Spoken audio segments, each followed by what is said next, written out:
काही लोकांना ना या दोन गोष्टींचा गैरसमज आयुष्यभर असतो. मला कोणाची गरज नाही हा त्यांचा अहंकार आणि माझी गरज प्रत्येकाला आहे हा त्यांचा भ्रम असतो. खरं सांगू का, हा विचार तुमचा खरंच चुकीचा आणि खूप मोठा गैरसमज म्हणलात तरी चालेल. कसं आहे, आपण माणसांसोबत राहतो आणि हे जग माणुसकीचं आहे. इथं प्रत्येक व्यक्तीला, प्रत्येक माणसाला प्रत्येकाची गरज ही पडत असते. प्रश्न फक्त वेळेचा असतो. वेळेनुसार प्रत्येकाला गरज पडते. आणि हां, ही एक गोष्ट मात्र तुम्ही एका पानावर लिहून ठेवा.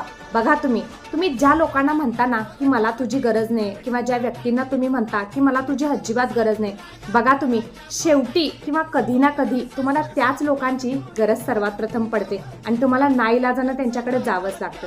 म्हणून ना कधी सुद्धा या गोष्टीचा भ्रम किंवा अहंकार पाळू नका की मला कोणाची गरज नाही आहे आणि माझीच गरज प्रत्येकाला आहे, असा कधीच विचार करू नका. कारण गरज प्रत्येकाला पडते. प्रश्न फक्त वेळेचा असतो.